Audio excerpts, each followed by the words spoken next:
Сәлем, сендерге мен бүгін ең керемет таңғы рутиналарды көрсетпекпін, бірақ сендер ойлағандай болмайды. Яғни, сендерге қазір жетте тұрып, су іш, төсек жина, терезе аш, таңғы ас іш деп айтпаймын. Қазір мен сендерге миллионерлердің таңы, яғни табысты адамдардың таңы жайлы айтатын боламын. Бұл таң сендерге 180 градусқа емес, 360 градусқа өмірлеріңді өзгертетін болады. Таңғы әдет 20-20-20 ережесі. 20-20 ережесін қазір түсінбей жатқан шығарсыңдар, бірақ видео барысында бәрін түсінесіңдер. Таңның алғашқы 20 минуты 5-тен 5:20-ға дейін. Сағат 5-те тұр. Сенің көзің қазір банкі болған шығар, бірақ мен қалжыңдап тұрған жоқпын. Таңғы 5-тен 5:20-ға дейін спортпен айналысуың керек. Спорт демекші, айта кететінім, разминка емес, йога емес, жеңіл қозғалатын жаттығу жасамауларың қажет. Яғни 20 минут бойы ең тез жылдам қозғалатын жаттығулар жасауларың керек.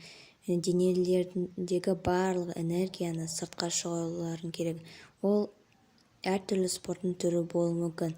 Яғни жүгіру, жылдам жүгірулерің керек. Мысалы, жүгіру болса 20 минут бойы прям терлерің шыққаншыға дейін.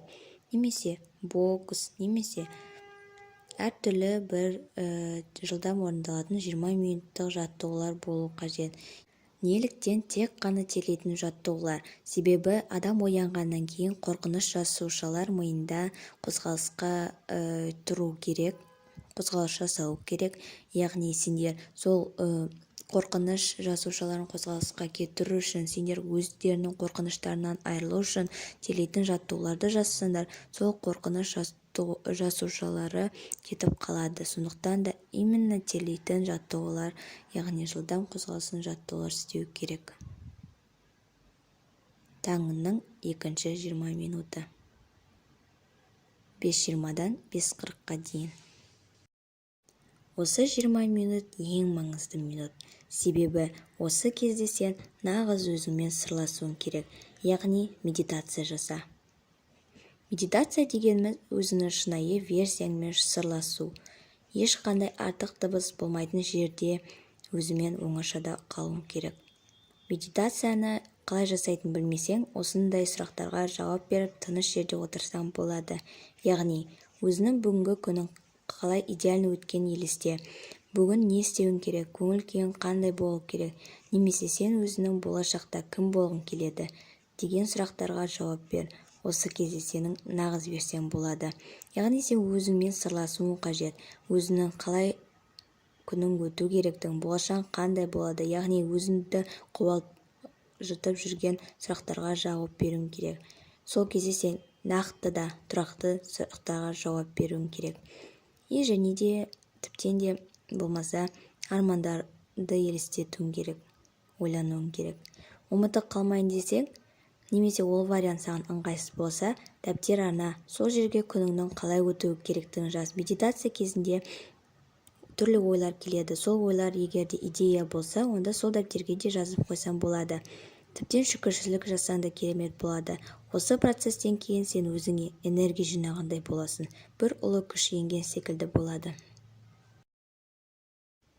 Таңның үшінші 20 минуты 5:40-тан 6-ға дейін. Осы уақытта, достар, сендер 20 минуттарыңды саморазвитияға арнауларың керек.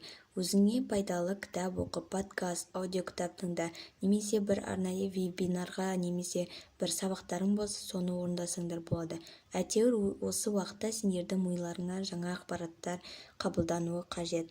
Яғни осы уақытта адамның миына түрлі ақпараттарды есте сақтау қабілеті жоғары болады. Яғни мидың жұмыс жасау қабілеті өте жоғары дәрежеде жұмыс істейтін болады. Сондықтан да осы кезде сендер көптеген ақпараттар алып, өздеріңнің миларыңды жаттықтыруларың керек.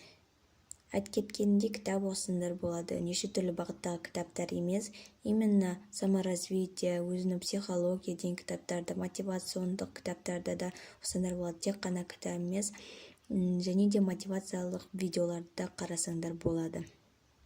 Енді қысқаша ережелерге көшейік. Осы 20-20-20 уақытта сендерге ыңғайсыз болса, онда өздерінің уақыттарында ыңғайластырып қойғансыңдар болады. Яғни 40-40-40, 30-30-30. Енді екінші қысқаша ережеге көшейік. Осы 20-20-20 уақытында сендер осы аралықта ешқашан телефон ұстамауларың керек. Яғни ешқандай соцсети, YouTube, анау-мынауға кірмеулерің керек. Осы кезде сендер өздеріңе ғана уақытты жұмсауларың қажет, және де ешқандай телефон жоқ, соны есте сақтап алыңыздар. Тұра сала адам телефонды ұстаса, онда күні бойы ұйқы келе бастайды, және де концентрацияларың өте төмен болады.